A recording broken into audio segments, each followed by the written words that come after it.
So, ito na nga mga kagulay, yung aking Alex Step 1. Ito yung matangkad.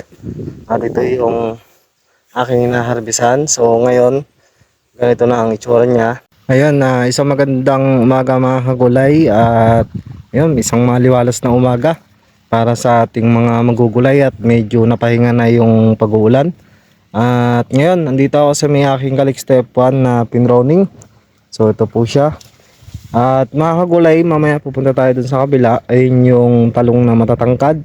At yan yung aking tinanim nung pagkaani ko ng sibuyas. So bali mga kagulay, ito na lang po yung aking inaalagaan ngayon. Dahil dun sa kabila nga pong area ay magpapalit na nga po ako ng aking tanim. So bali may ginawa na ako dun mga kagulay at papakita ko sa inyo kung ano na nga ba itsura nung kabila kong talungan. At yun nga mga kulay, pasensya na rin at ngayon lang tayo nagkaroon ng time para makapag-video ulit. At medyo busy-busy tayo nitong nakakarang araw. At madalas nga rin yung pag-uulan at medyo ngayon ay hindi to maliwalas na. Ayan, sa gawing baba na yan. At yun nga mga kulay, ito na nga po pala yung aking Alex Step 1. Ito yung matatangkad. So mapansin nyo, yan po yung aking pinatali. At ayos natin yung balag. At ngayon, dahil nga mga kagulay nagsunod-sunod na nga po ang ulan, ito ay nagiging problema nga dito sa aking area na to dahil ito po ay nakagitna. Ayan, so mababang area to. Ito yung pinakamababa.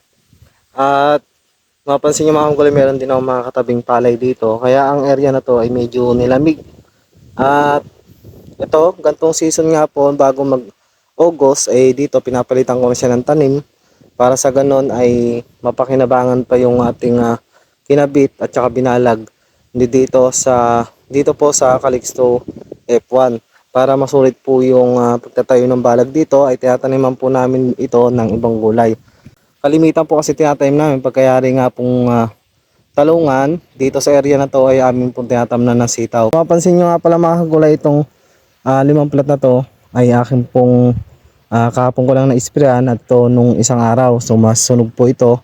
At yun nga, ang gamit ko nga pala herbicide dito yung 2,4-D amine at saka yung clear out to.